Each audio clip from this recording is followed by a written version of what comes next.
Bismillahirrahmanirrahim. Assalamu alaikum wa rahmatullahi wa barakatuh. Mbanirizaako ku Extra Digest Mugoba Nsonga amanya nze Ibrahim Mukasa tuli ku Mugoba Nsonga era nga nate this week we are back with another beautiful episode inshallah egenda okubanga egasa abantu baffe abatugoberera ku mukutu guno. Buli lwotulaba nga tuzze ne Haji Muhammadi Kamoga wa Kamoga Property Consultants Limited, omanya tuzze kutunuulira abantu n'ettaka tebisukkawo. Tetuteeseza nnyo ndiga oba nte oba mbuzi, tutunuulira abantu n'ettaka. Because wabakola ekyapa nga beerula empenda tewabaawo mbuzi weeteeseza yo we bagisiba weerya. So tuli ku bantu n'ettaka. Tetutunuulira batunda ttaka mu bukutiya oba bagula ttaka mu bukutiya oba mu mikebe okusimbamu ennyaanya ne kabeji ku mizigo we bapangisa. Tutunuulira abo abatunuulira okukozesa ettaka oba baligula oba balipangisa nga tebagenda kulisengula. Abalisengula mu mikebe n'obukutiya, programu yammwe tujja girekera muwere ku Facebook. Twongera okusaasira abafamire y'omugenzi Paul Katolubwama omulongo eyatuvudde ku maaso. Tusaasira bannabitone, tusaasira ekibiina kya Democratic Party, tusaasira abantu bangi nnyo. Ate ng'eyo tuvuddeyo still once nyongera okugamba Haji Muhammadi Kamoga nti happy belated mazaalibwa. Thank you. Your mazaalibwa went very well. So Haji nkwanirizaako ku show. Amina. Twebaza Allah tusobozesa okusinkana nate olunaku olwaleero. Amina. Assalamu alaikum wa rahmatullahi wa barakatuh. Wa alaikum salam wa rahmatullahi wa barakatuh. Nsaba obuuze ku baganda baffe ne bannyinaffe abali mu kutulaba ku mukutu guno akadde kano. Baganda baffe ne bannyinaffe mwenna tuli ba mukisa nnyo olunaku olwaleero bantukomyewo twongereko ettafaali ku ggwanga lyaffe. Amanya nga wagambye nze Haji Muhammadi Kamoga omu ku badirekita ba Kamoga Property Consultants Limited, kampuni ekolera okutunda ettaka tubeegawo ng'ebyenjawulo. Tweyanza nnyo tweyanzeege. Abalungi abatulaba tugenda kubanga olunaku olwaleero tutunuulira ensonga y'ettaka ne kooti. Emisango gy'ettaka giwaabwawa, ani agwanidde okuwaaba, ddi lwe tuwaaba era tuwaabira ani, kitwala bbanga ky'okusala emisango gino, ye lwaki tulowooza nti emisango gy'ettaka bagisala abamu bamaze kufa. Tuyina endowooza ez'enjawulo when it comes to that. So ne tusalawo olunaku olwaleero abantu bangi nnyo bazze baŋŋamba mwogereeko ku kooti n'ettaka, mwogereeko ku misango gy'ettaka n'ebintu ebigwa mu kkowe eryo. Naye nga tetunagenda wala, ebimu ku birabo bya Haji Kamoga bye yafunye ku mazaalibwa ge be bantu okuva mu njuyi ez'enjawulo, emitala w'amayanja ne mu ggwanga Uganda, physically and virtually, abamwebazizza okuba nti bo balaba nti mu myaka 4 mu ogumu gye ya celebrating okutuukako yakola ekikolwa ky'obuzira. Ekimu ku byo mu bikolwa ebyo kwe kuba nti yakeera ku makya n'atakumpanya maali ya mufu. Mufu ki gwe twogerako ye mwannyinaffe eyali omuyimbi omugenzi kati Harriet Kisaakye. Era nga mu messages ez'enjawulo zenjagala okusharingirako wano zenatekinzeko just screenshot a few messages ng'abantu ab'enjawulo bagamba nti Haji abantu bakumpanyize emaali y'abafu bangi weebale butakumpanya emaali y'abafu. Omulala n'agamba nti abantu bangi nnyo bajaguza emyaka naye nga emyaka egyo gya bubbi na bufere. Haji watulaga omutima omulungi okukwasa mutabani wa Harriet Sache ettaka lyabwe n'olibalaga. Haji weebale kubeera na mutima mulungi nti wadde nga omufu taliiwo kuwakanya naye wavaayo n'owaayo emaali y'omufu. Ono n'ayongerako omulala n'agamba nti ebitabo ebitukuvu bitukubiriza obutakumpanya maali y'abafu bamulekwa ne bannamwandu. Haji Ibrahim Mukasa tugambire Haji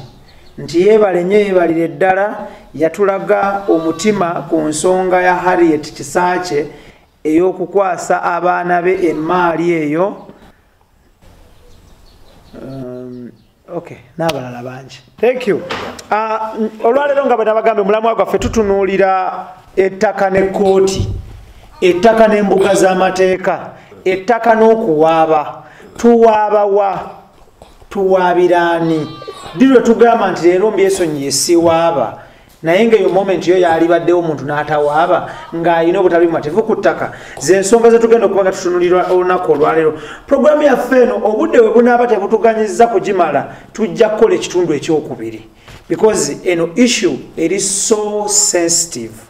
when it comes ku nsonga z'ettaka. Bangi baganda baffe bafiiriddemu, bangi babasibye bali mu mbuga bali mu makomera ag'enjawulo, bangi babatemye embale, bangi bingi nnyo, bangi babundabunda babasengula ku mataka oba ku ttaka sore si ku mataka n'ebigwa mu kkoweryo. So Haji tutandike ekibuzo kyenjagala okusooka okubuuza nga kiri very simple nga njagala okiddiremu eddakiika emu oba bbiri nga tolandazze. Eggwanga Uganda ne judicial system y'eggwanga Uganda olowooza tulina abalamuzi abalina obutendeke obusobola okusala ensonga z'ettaka oba emisango gy'ettaka ne giggwa bulungi nnyo ng'abantu enjuyi oluuyi olusingiddwa omusango lumativu? Abalamuzi bali bangi nnyo abeetengerera naawe ensala ye niwaba agukusingisiza nga okimanyi nti akusingisiza gasaze ge mazima kubanga ogenda mu kooti oba ononya justice oba ononya bwenkanya. Kati ogenda mu kooti eyo olina okumanya kooti ngendayo njagala kufuna ki mu kooti. Kiri side bbiri kugwe gwe bawaabira n'okugwa awaaba. Bw'obanga gwe awaaba ogenda mu kooti sooka opimemu kingenda mu kooti n'akisobola n'amalako nakyo. Bw'oba n'amalako nakyo then kiyingire omanye kooti kijja okola ki gy'oteekamu ensonga zo. Then ogende olabe ng'ogenda okuwa mu kooti eyo ki enaakwataganya ku nsonga zo. Naye bw'ogenda mu kooti be mindful kankiddemu kikubeere mu mutwe gwo nti ensonga gy'ogenda okuwaabako ogenda kugisinga. Kubanga gwagenda okuwaaba otegeera nti ono kingenda okuwaabako kituufu oba si kituufu oba okimanyi. Lawyer yakuyambako obuyambi kutereeza mu mpapula zo naye n'amazima gooba osinga okubeera nago ageetaagisibwa gooba ogamanyi kubanga onasanga omulamuzi amanyi etengeredde era nga mazima ajja kugoberera ku mazima ago era asale ki sooka omanye nti gwengenda okuwaabako kyekituufu. Baa singa owawa ekintu nga towaaba nga si kituufu ne bikugendera bubi kiyinza okukuzibwalira mangu damage ojja sasula nnyingi. So wano genda mu kooti ng'okimanyi ngenda kuwaaba omusango nokuwaabira Ibura naye manyi nze ndi ku mazima. Thank you.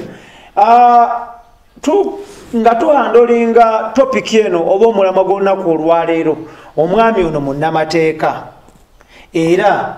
wano wetuli ebintu bino ebibiri bye twogerako abinamu obukugu n'obumanyirivu amateeka yagasoma ettaka alikozeemu ebbanga eriwerera ddala emyaka 10 n'omusobyo awo nyina ajo njagala okubuuliza ekibuuzo ng'omaze okutunnyonnyola ekya judiciary ne section y'ettaka ekibuuzo kirala nga nakyo kiri very simple kooti ki omuntu gy'awaabamu ensonga z'ettaka era kooti eno erina kwenkanankana na bugazi bwa ttaka because omuntu asobola okusinziira waffe mu kyalo Nakaloke Mbale oba n'asinziire waffe Kamudiini n'agamba nti akageri nti okwemulugunya kwange kwayiika namba yiikeemu kirabika kati kangende mu grade 1 Magistrates Court onagamba nti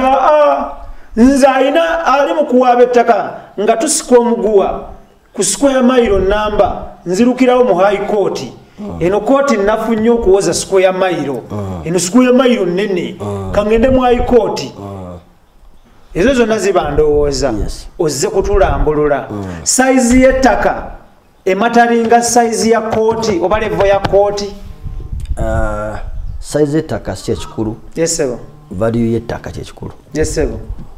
kanzo banga akataka koyogera kuwaba mu kooti nga kati nine nga ka value ayinza okuba ettaka lyewe kuwaba mu kooti nga ddene naye nga terina value value kitegeeza ki nti singa sente ezo owabira omusango lirimu sente mmeka kooti zino zaawukanamu wogera kuwaba omusango ogutasuka $5,000,000 genda mu kooti Magistrates Courts 50M below kooti zino ezaki sekooti ento esooka handolinga ensonga ezo nezigwa bulungi ngiza mu kooti nga sente ziwagulwa $5,000,000 $1,000,000 kawumbi ogenda mu high court etula mu kitundu kyo gyo kooti za nyingi zigenda buki kati Masaka waliyo high court Embale waliyo high court kooti ezo bagenze bazisaasanya okusobola okwanguyiza omunnayuganda alina gyali afune obwenkanya so kati otegeera nti ndagenda mu kooti ki so kugoba mu kooti high court nga tomatidde nabigenda mu high court waliwo bayita court of appeal oba ogenda mu kooti ejulirwamu appeal kwe kujulira oyinza okugenda mu kuki negati ne mu court of appeal mu kujulirako nawo okusinziira bw'obanga obadde mu kooti eno eyawanki Magistrates Court atubuuka logamba ngenze mu court of appeal ate ngenze mu court of appeal oba tobagenda mu high court bibasaza wano wansi nga tobimatidde olina gyokola ki gyolina okulaga then bw'ova mu court of appeal olina gyogenda bagita Supreme Court eyo gye kasembera gye kaggweramu kasaba kusayo eno gandi gukusingidde eno tulina wala wakuwaaba tagenda mu East African Court ono nayo oyinza okugenda nere oba omala oyinza okugenda gye kugula budde ningira omanyi tojafuna oki buyambi tuyinza genda okutwala ensonga z'ettaka ozitwale mu East African Court of Justice ensonga zigendeyo zibaki ndala z'omukago gwa East Africa zojja okutwala ki naye kati wane ezekooti zino ezaffe enkola eya bulijjo ogenda mu Magistrates Court noba nogenda mu High Court noba nogenda mu Court of Appeal noba nogenda mu Supreme Court Supreme Court yesembe court ekola ki esembayo kati eyo noma ensonga zo kasaze bakusalira ne gugwera eyo twenza tukanda atujulire ogenda tengenda kujira mu court bweti eyo yebesembera yebesembera so kati olina okumanya ensonga zitwala mu court ki naye tonaba kuwaba mu court kimanye yakikubere mu mutwe nti ensonga zintute mu kooti nze ndi ku mazima. Thank you. Lwaki tutandikidde eyo bwe tutyo nti tusoose kubuuza ekyobwenkanya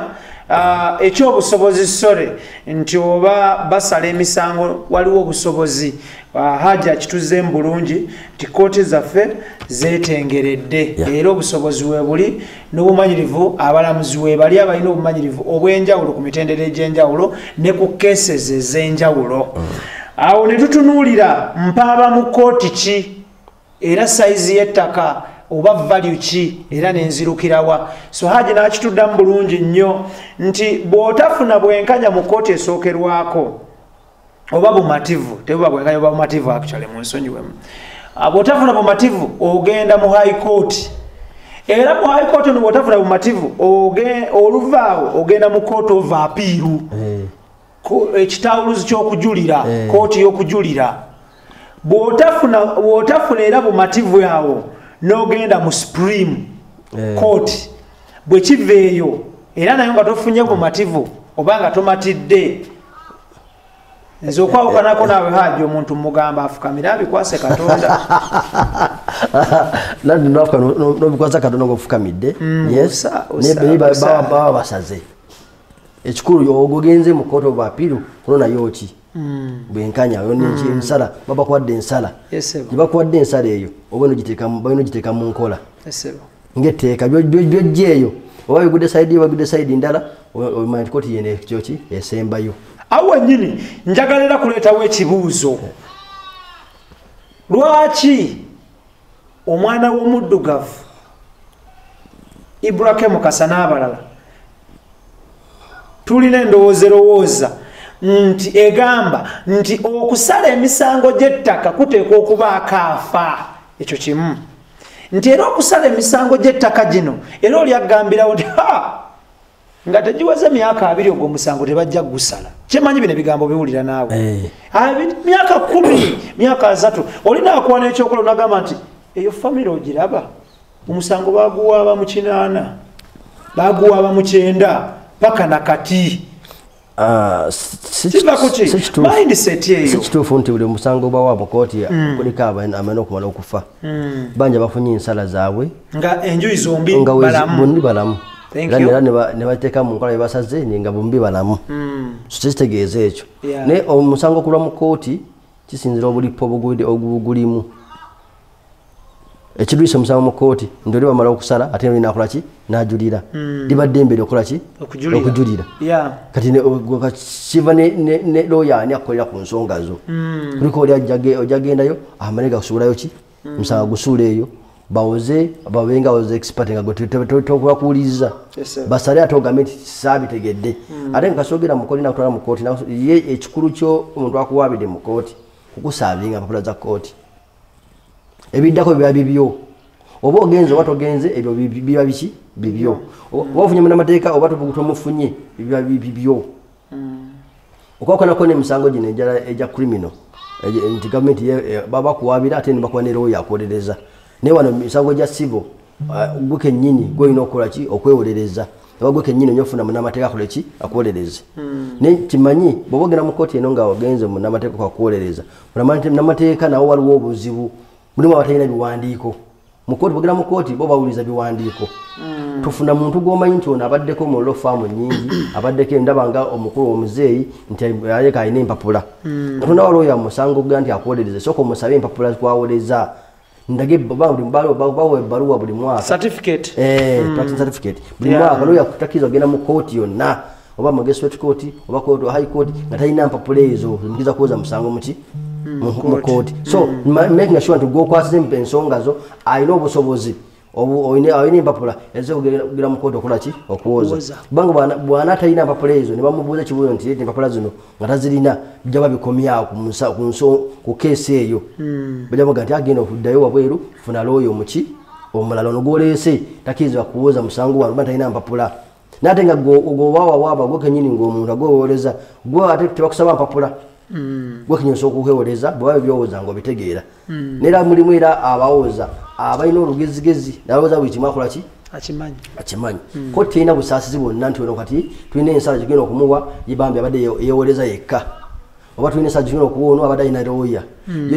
ekitwala nti libadde baddembe lyo funa munnamateeka ddembe lyo obutamufuna oyinza oga nti saagala munnamateeka ajja kwewoleza so ebikuviramu byonna bikola ejja kuwa ensala okusinza buli kibi emupresentize muki mukooti so bino biba byamateeka nimu agamba nti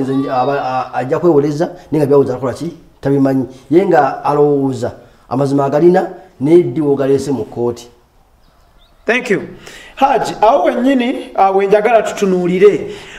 nga tetunnagendera ku bibuuzo byaffe wansi wali ani alina okuwaaba ani gwe bawaabira ddi lwe tuwaaba tusooka ne tujjawo kati olwo tuteekateeka okuwaaba kwaffe oba tuteekateeka n'awaaba ne tuteekateeka ne goba waabidde kyova olaba tugendeddemu eno oda tebakuwaabira n'ogamba nti kooti gyampaabiddemu eyo si gye bawaabamu olitakera ku makya ne bakusaavinga empapula n'ogamba nti eno lo faamu nze sigimanyi n'obiyuza olw'okuba togimanyi waliwo kalo faamu eyo kapangisa muka office kalinga toilet omwana kalo faamu ako kamusavinga n'akayisaamu amaaso kamufuukira ejjengo kalina office kalinga ka toilet bwe kati era nze nayogera ne kalo faamu ako nenkagamba mumusonyiwe omwana yanze sikamanyi kano okutuuka ne wekakolera namugaa nti saizi ya office si kikulu naye bannamateeka abaddukanya kakolido kano boona abamanya omwana yamaliriza afukamidde n'abeetondera era kalofaamu ako nange njagala keebaza okuba n'omutima omulungi okusonyiwa mpozi we bakusavinga empapula kyolina okutegeera empapula zino zivudde mu kooti kuliko siru ya kooti kuliko signature y'omulamuzi nti basayininze empapula nti zijje bakusavinge bwekibanga gwa kwebiri okooti negaa nti empapula zange gye mu kooti baguwaabi genda weewozeeko haji tutunulire njagala omuntu ali tuwulira buli mwaka nti university bulabula etikidde balooya 100 tuwulira bulabula university gundi ekoze bwete netukkirira LDC leero mu matikkira gaabwe batikidde bannamateeka 1,000 2,000 3,000 munnamateeka ki gwe nnina okwengejinga ku nsonga z'ettaka nze awaaba nange gwe bawaabidde singa bukeera ku makya nga njagala kufuna munnamateeka kunnyambako kumpolereza mu courts of law nkozesa munnamateeka ki nfunayo omuvubuka ku kyalo ewaffe ng'ali mu first year second year oba omuvubuka ng'akwata empapula z'amawulire nnyingi ne buddayale buno ne kooti ze ng'abeera smart n'asiba ettaayi because bangi tulina muvubuke ku kyalo ewaffe musisi twakukazaako lya kanso musisi looya musisi twagenda okizuula nga musisi yasoma tailoring YMCA naye ng'abeera smart nnyo so nga tuga looya waliwo n'omulala bamuyita Daniel ali mu bitundu by'ennagongere eyo blood wange era naye abeera smart nnyo nti so looya akyalina okweyimba mu nsonga z'ettaka haji looya yenna asomye amateeka n'agakugukamu ne bamutikkira n'agenda ku LDC n'amala ne bamutikkira LDC ng'avuddeyo ne bamuwa certificate n'amala n'agenda n'enrollinga n'abeera advocate basogera mu kooti n'akola ki n'awoza so kati looya yenna yasoma amateeka mu mwaka gw'omupangisizaamu agenda kukoleeza alina okuba nga alina ebbaluwa emukkiriza okuwoza omusango gw'ettaka mu mwaka ogwo ayinza okuba ng'ayitayo LDC yagisoma abadde awoza emyaka emirala 10 mabega naye nga mu mwaka guno 2023 alina ebbaluwa emukkiriza kuwoza mwesonyiwe kankiddemu looya yasoma amateeka n'agakugukamu mu mwaka ogwo omupangisizaamu ng'alina ebbaluwa emukkiriza okuwoza omusango tuyita practicing certificate bagigaba buli mwaka so oyo atuukiridde gende wa looya gwojja okusobola bulimu balooya nga ye ali expensive olwasabiza agenda okukuwa bulimu balooya nga ye ali cheap ngera ye nga taseera mulimu gwina looya nga mukwano gwo looya ono bwogendeyo okumuwa omusango omupima nogamba ono nja kusobolagana naye sijja kusobolagana naye banga bangi gezaako ki awenjawulo eno agenda kuwa service agenda okuwa zizo omusango gwenda mu kooti ne gukusinga looya talina wajja kusasulira ojja kukesa ntini nnyo omulamuzi wagamba nti omusango gwa bubi looya yawaawo omusango yabasasula costs ginga nga 10%. Ngesobi lawyer yagikoze lufuneka costs z'abadde sasula lawyer asasulire ya filing bubi ebyo nga mulamuzinga kwanga kusasidde daga lawyer yabasasula sente ezo n'ekyo ekitini ennyo misebe bisinga obungi usanga okusinga lawyer akwala bukwasi file we ngakola ki ngadda mugundi ngaddayo mu office ze degenze bubi niye tugende mu kooti eddako ninga senda bonna budde soko fune lawyer goma ujja kwatagana naye bwe mugera mu kooti wano oso omulaba tujja kutambula naye ono bw'ogendayo gwe oba mukama we yagenda kuwa amagezi ag'ekikugu ne gwe mukama we ky'omugamba okukola alina okuwuliriza nako ki kubanga sanga zotwala mu kooti zotwale wa lawyer gw'olina facts ezisinga ku ye gwe byemubulya byajogera nabyo nyoba nsonga gy'omutwalira oba gimazeyo emyaka 10 ye yakajegerinda ku 2 tayinza gikusinga gimanya so olwokumanya lawyer bwengenda okuteekamu alina empapula ate ajja kumpuliriza ajja kumpa obudde lawyer kyagaba ekyamaanyi budde bwakuwa kuwuliriza nakola ekituufu lawyer gwe mukama we tajja kukambuwalira mulimu kira nti agende wa lawyer nga yamufuga n'omufuga kubera lawyer omubuuze tugagira ndi mu kooti nti lawyer mutya alagamba nyina olugezigezi lwaki mumubuuza so olimanya nti gwe mukama we era genda ajja kuwuliriza we atasobola kuwuliriza ogenda olwoyo omuki omulala funa lawyer gw'ojja okukwatagana naye mubuuza sente zanakolera muki omusango kubanga omusango gy'enjawulo giwozebwa sente ez'enjawulo nero faamu zikyadinga sente ez'enjawulo kusinziza buki kulinnya gye zirina kusinziza byezikozesa so kati soko gende tove n'ogamba nti ze mmanyi omusango bagwoleza $5,000 nze manyi omusango bagwoleza $2,000,000 kuliko lawyer faamu nga y'okuyingira mu nsonga atusaba $2,000,000 pa keesi nze keesi gy'oleeta ngeri agamba nti ajja kusobola okugwoleza $5,000,000 gye giri nga byagenda okuteekamu biki bingi so soko mubuuze onakola sente mmeka nina lawyer omu mukwano gwange nnyo w'amaanyi mu ggwanga Uganda bw'omenya balawyer abasinga amaanyi mu Uganda mumanyi 5 mwali mwami wavunaanyizibwa nnyo nali ku ofiisi ye nga nina ensonga ze ntutteyo omwami omu najja ng'alina ensonga za ttaka eka zaalinga 2 n'amugamba ffe wano tutandika okuwoza ensonga z'ettaka okuva mu square mile okudda waggulu hectare n'agamba naye yiikeemu 2-3-15 tuleke tujja kulira obudde bwo kati aba yasetinga ki standard ye nti ezo zaawoza awoza omusango gulimu sente nnyingi awoza omusango ogulimu aba yateekamu bingi byateeseemu era ogenda okutuuka okubeera mulabu watyo ng'era mu bbanga abadde ebbanga ddene so genda gwalo yagona asobola okusasula kuba bonna babasomesa mu law school yemu babasoma amateeka gabagegamu negenda yo jona asobola eno ebyanga hoteli ntwale emmere y'Enkumi 5 wali omutwalo wali emitwalo 10 nza kubuza nti emmere yawe emitwalo 10 swani yemu ejeri so gwe kisinza beyo jona akola ki jona asobola nekyandi badde nnyo nti lwagenda okufuna nti abeera mukwano gwo nga kyomugambi nga muteesa mukkaanya ye najja gwa kuwabula yadolese kino tekijja kukola tugende na kino nesiga nti ate nolya gwowadde omulimu ate nga alinga mukama wo ng'omutera omutya n'omukubira essimu ng'omala nakusika mukka tanyombese tagambe nyina olugezigezi gwe kimanyi nti lwa gwowadde omulimu alina okubeera nga gwe mukama we kyomugamba kyajja okugendera kubanga byonna byagenda okuwoza mu kooti byonna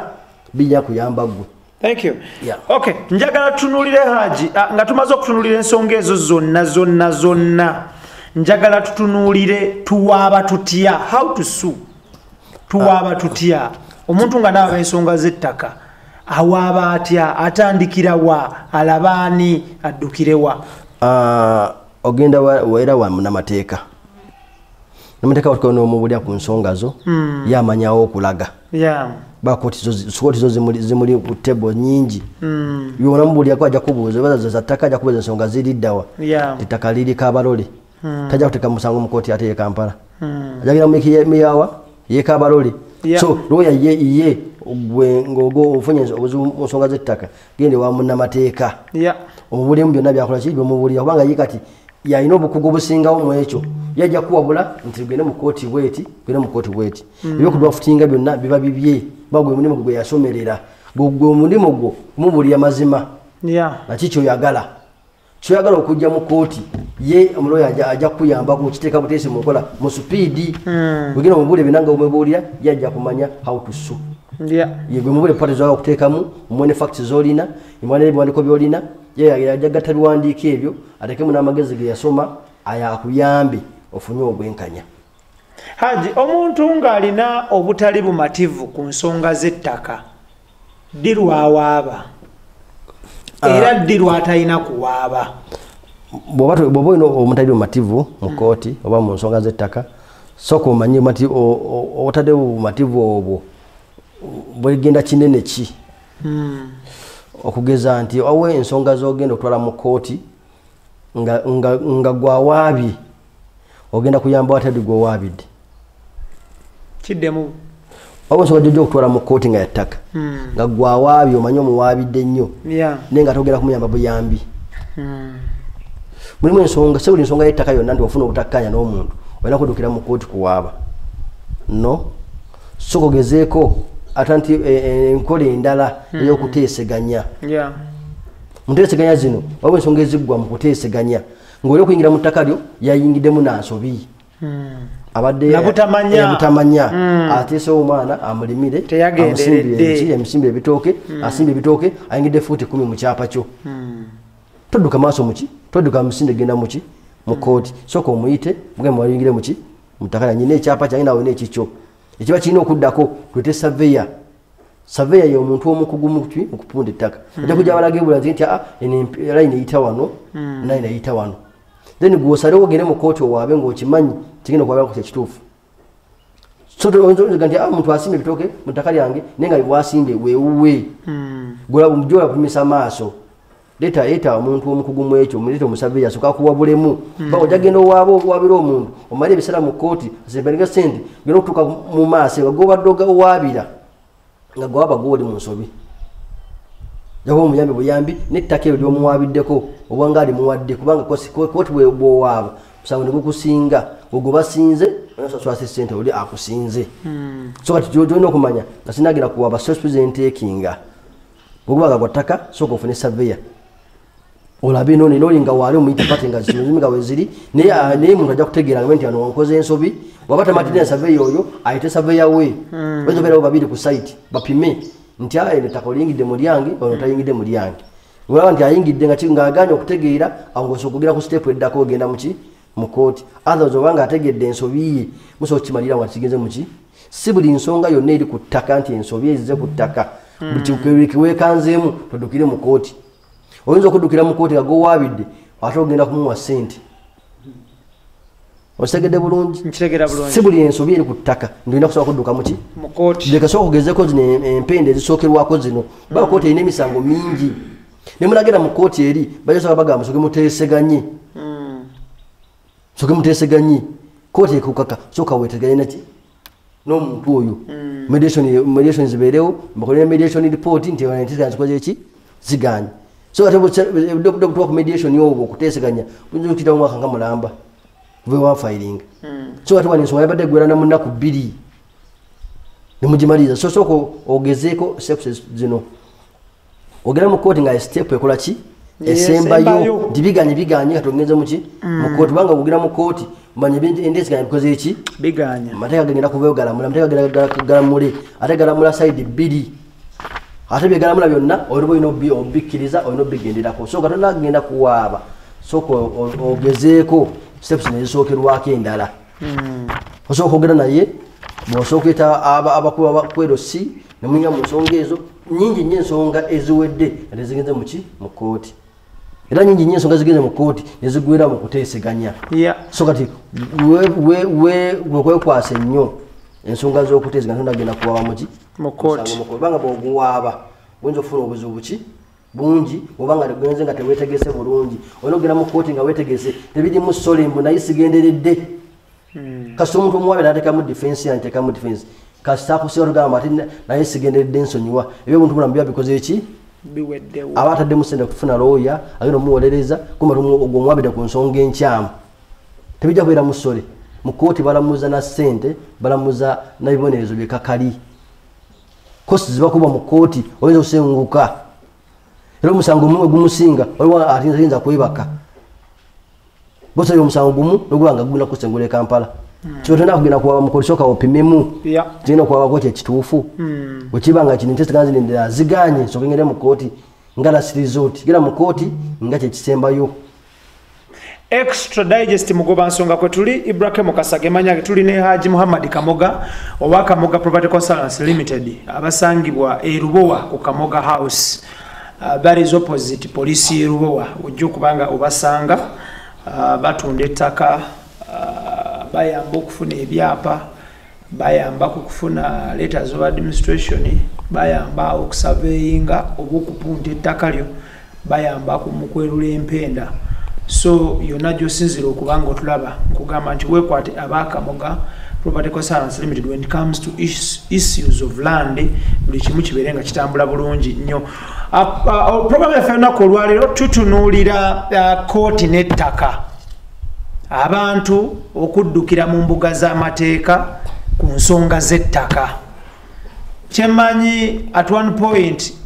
oyina either mukwano gwo oba gwe ali mu kutulaba nga yali agenzeko mu kooti nga bamuwaabidde oba nga yawaabye oba nga ateekateeka kgenda mu kooti at one point. Otunnyonnyodde omuntu lwawaaba era n'onnyonnyola grounds omuntu kwasinziira okufayiringa case. Njagala tutunuulire ebintu bibiri wano. Waliwo kye bayita consent judgment when it comes to land oba issues za court, but in particular njagala tutunuulire consent judgment when it comes to land ku bintu by'ettaka. Muna Uganda ali mu kutulaba emitala w'amayanja ng'ateekateeka kulinnya nnyonyi kujja kuwaaba. N'omulala nga ali mu kuteekateeka kulinnya nnyonyi kukomawo kuteekamu defense ye. Nga kwotere ne muna Uganda ali ku ground ayagala okuteekamu defense n'ayagala okufayiringa. Consent judgment kyeki bakinnyonnyoke omuntu agenda okuyingira mu wali mu kufayiringa ng'ategedde kyeki era kiggwa kitya era bwe kiba kiwedde bwe kiti kiggwa kitya. Consent judgment eba nsala ya kooti. N'ensala ya kooti eyo nga parties zigowawaabira ne gwawaabira batuuse ku nzikiriziganya. Awaaba ne gwawaabira batuuka ku nzikiriziganya ne basalawo ebintu babimalire mu kintu kiramu. Consent kigambo kyakukkaanya nti oba okkanyiza n'oli nzikiriza I consent oba olina byogenda okufiirwa n'oba olina byogenda okufuna buli kigambo nti bakoze consent sayidi zombi ziba zafunyemu kankiddemu bwe nti bakoze consent judgment sayidi zombi ziba bafunyemu batuuse ku kukkaanya okwo mukuteeseza bweru bwa kooti oba kooti eyinza obbayambako nekulaga nti ogenda okuwoza omusango guno muyinza okumala n'emyaka 10 wali mugenda emyaka 2 naye nejamala emyaka 2 gujja kusinga olwakino ekino kyewakola kati olaba nga obadde mukalina yiika 5 nogamba bwenfunayo 3 nga bukyali wano kiyinza okuwoza emyaka 10 nga sinazifuna kizimanyi oba nazifuna so ano mu consent okkiriza nobako byofiirwa n'olina kkiriza nagandi kubamu kufiirwa n'okufuna obalagala funa 100% nga bwe wanifunye musango nkoze eki kuwedde naye wano ate oba ofunye mangu nimatuka mu consent judgment eyo nga mumaze kuwoza myaka 10 notunulira obudde bwe mutaddemu ne ssente era nga temba temuteesezza kumaliza musango by consent wani tutera emyaka emirala 10 so kati wano mu consent mubako ne byogenda okufiirwa byogenda okufuna naye eba ntegeeregana wakati w'abo ali mu musango ogwo so bwe muba muteekanyiza ne mbiteeka muki mu buwandiike muteeka mu buwandiike ne mbiteeka mu kooti teeka mu kooti omulamuzi n'ateekako ekyo signature ye n'asiiringa bw'asiiringa tuyinza osaza mu consent judgment ebeesibye kizibu nnyo okujulira n'ogandi ozenjaje nti njijuliddeko tebagijulirako otya okujjako nga nti najingiramu nga sitegedde ate namujja kuwoza ekyo mukimutegadde tewagitegeera bulungi bojinga mwa bukoze ekyo bojingiddemu siganda omaze okukola consent judgment omaze okufuna bagambe bakweyika 5 ozifunye mu consent judgment omaze ozifuna atozi tunza nzito ofunyire sente ogamba ati nalidda sabitegeera tosobola kukomawo banja babeefula muneefula bwekyo ng'oli akoze judgment magisayininga afunye byafunye akubifuna amaze n'obitunda tukana akomawo nagamba nakuba yutani oyo abayita bidakalimu obuuka kubanga guba gujja kumumegga n'enkoona enywe ntumirako omwami gwe bayita Lukwago Idris so bosaninga consent judgment oba owulinza bingi nti n'obudde kooti oba obukendezezza nesenzo sasula looya oba ozikendezezza oba osazo nti bikomaawo mbadde bayifuna yika 10 mu myaka 2 kanfuna 8 mu mwaka gumu tobeera mujega nti oli akusinza atya oba wewonyeze binajja muki banga buli musango gulwa mu kooti abajuizi abamu baluzinga interest yali omujulizi omukulu tasobola kujja mu kooti tasobola kujja abamu bibatama so ono bw'okivaamu mangu by consent judgment oba oyambiddwa so consent judgment kyekiwandiiko kya kooti oba ensala ya kooti etuukirwako oluvannyuma lwa pate zombi eziri mu musango ogwo okukkaanya okuba kuteeseza wabweru wa kooti bakuyita mu kooti niwe bukuuma n'omulamuzi n'ateekako omukono katufe ekiragiro kya kooti watu kyetoyinza kugibuukamu nga mugisayininze tebuukibwamu bino birala bayinza okusalira omusango nakuba judgment nogenda ngenze kuki ngenze nogenda n'ojulira ne consent judgment kizibu okugijulirako singa oba wajingiramu ng'otegeera bulungi waliwo moment y'okulayiza omuntu nga muyingira nga bateeka omukono ku consent judgment eno mulamuzi amala kubuuza akulayiza nti ebiri wano byonna obikkiriza mukkiriza mu pati ababi asayininga bate olina okubeerawo gwennyini asayininga olina okubeerawo guwasayininze wano nzenda sayininze okkiriza nzikiriza kasita nsayininga omukono nguteka ku kiwandiiko kino kiragiro kya kooti nti yembiwulidde awuweza mirundi ng'esatu kasande byosayininga obitegeki obitegera bulungi era mbanga tukkiriza abagoba ne muddayo mugere mwetereeze agasayininga consent eyo nga tebuliko n'oma yemulugunyiza nga mwenna muli mu sober minds siga nti bakusayiningire buki ezo ziba challenging mulimu abafeera bakola ki abaforging emikono n'aleeta omuntu omulala taliibula n'amusayiningira naye tayibbula so abafunye consent eyo ng'agifunye by fraud basobola ogichallenginga naddala kati kufa abantu abatalina signature abakozesa ebinkumu abantu bajooga ffe mulimu abafere baluyanga abafere n'aforginga consent judgment n'aleeta omuntu nga siibula nenamutuma ibbula nage omulamuzi yoyibbula n'asayininga muki naye buli omuntu fera bw'avaayo n'ajja n'agamba nti wakiragiro kimasayininga si yenze era bagisazaamu grounds ko basinze okusazaamu consent judgment nti oyo yagifuna ayisemu fraud yeeyita kyatali impersonation basobola ogisazaamu muki mu mbeera eyo naye naba mbeera ya bulijjo nga tebakuwayiriza nga bali mu kkooti kennyini tosobola kugisazaamu ne bw'ogenda wagwaja kujja kusinga ate gy'ogenda ojja kukulibwa ssente nki nyingi mulimu balo abafeera bayinza okulimbalimba nakulimba nti mwefuulire kola ki ninga osanyire consent judgment tosobola kumwefuulira era oli waba amazima ga nti oba wasayininga please tugende bino bye mwasalawo bemugira n'ebyo naye nga tumanya kiba kiragiro kya kooti kasita omulamuzi akiteekako omukono kasita batanakiteekako omukono nga mukidwa fitinze eba ekyali mboozi esawa dino kyoba kibuukamu naye kasita omulamuzi ateekako omukono kiba kikoze eki ettaka lye bamugabanye mu consent omwo kiba kifo kiragiro kya kooti oba tomuyamba buyambi kulimuwa wabula alina okulifuna kubanga mukaunti mukolaki mukanyiza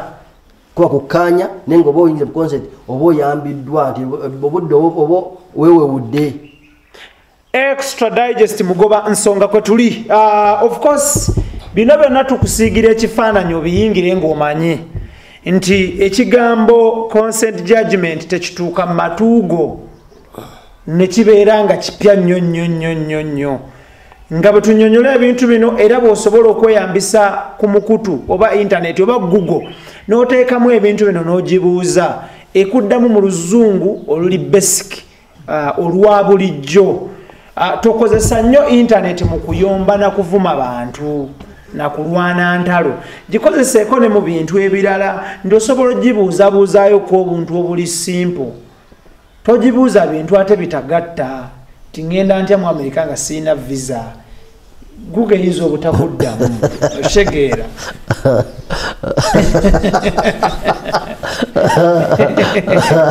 Mpita ntya ku immigration nga sina passport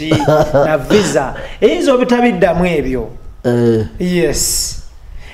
Okay. Eyo nga tuvuddeyo Haji, njagala tutunuulire ebintu bibiri. Damages oba consequences nga bukedde ku makya kooti neesala omusango negamba nti okusinziira ku kino ne kino ne kino ne kino tukusalidde oyina kuwona damages sente bweziti ne bweziti ekyokulabirako ne bagamba nti omuntu muwe damages bazibaliriddemu nga ziri worth $5,000,000.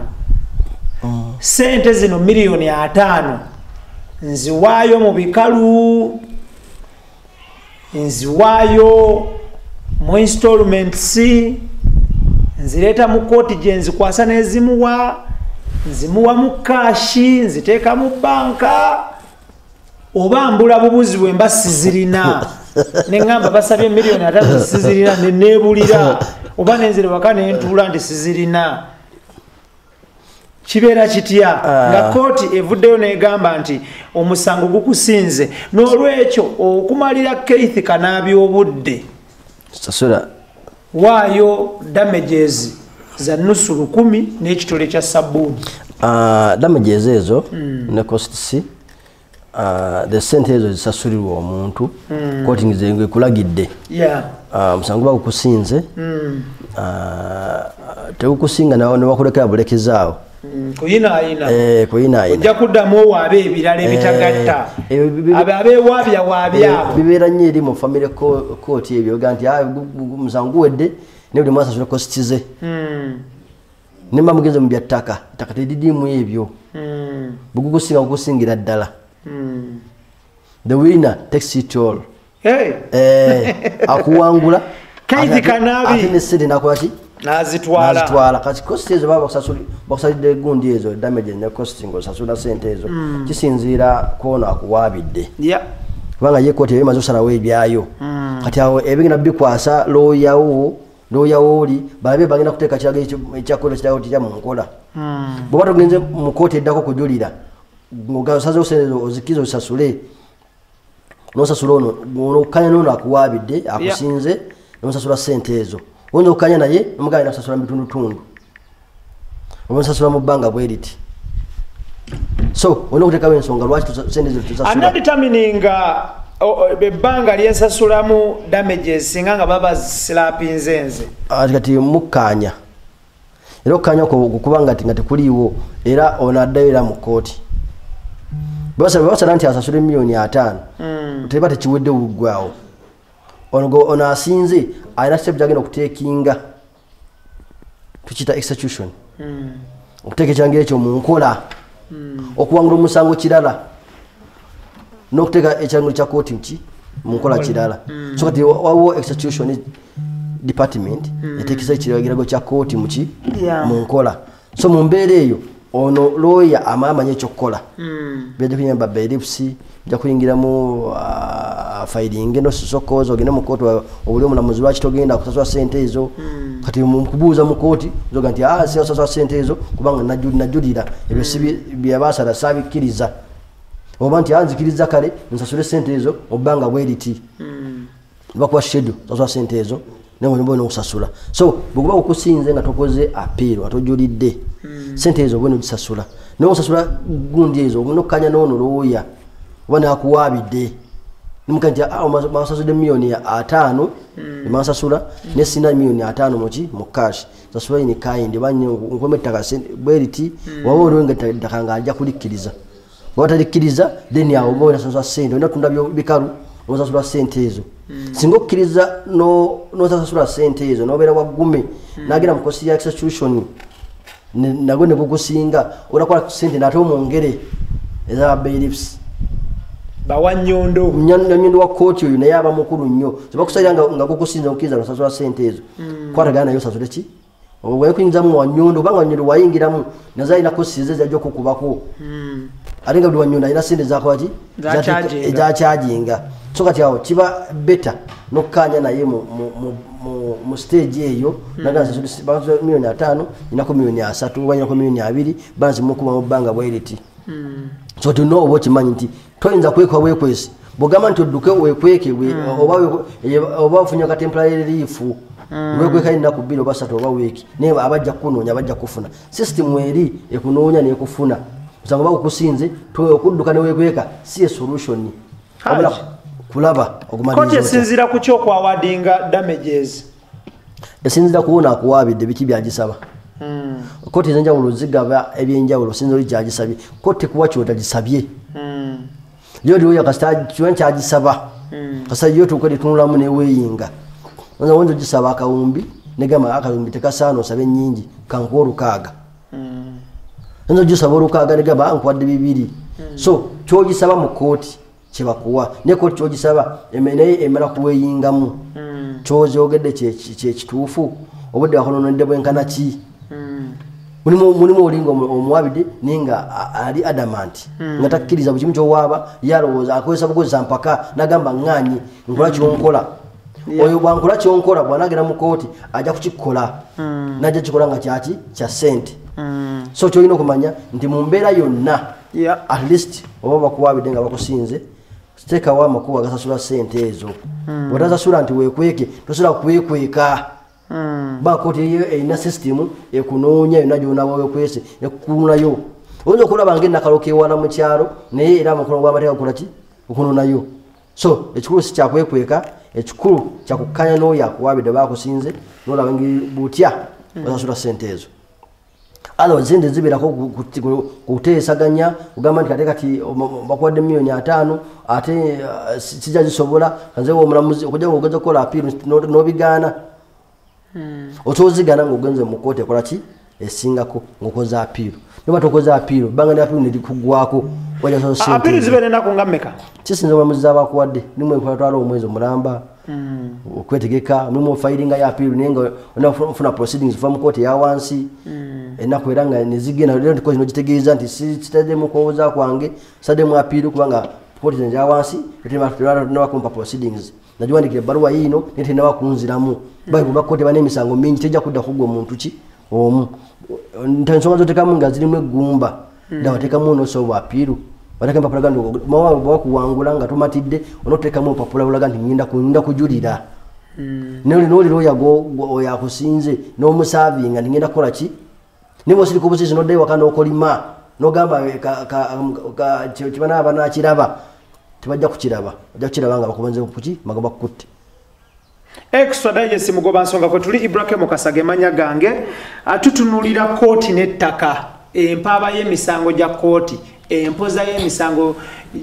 emisango gy'ettaka mu kooti kyetuli mu kutunulira akadde kano era nga of course bangi nnyo abadde batubuuza ku nsonga eno tugamba nti katugijjirewo ddala tutunuulire butya omuntu bw'oyinza okubanga okwata ensonga zino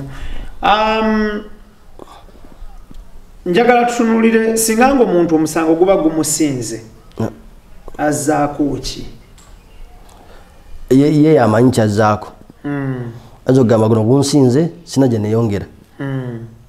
gunsinze nzanya sasula ssente zebansalidde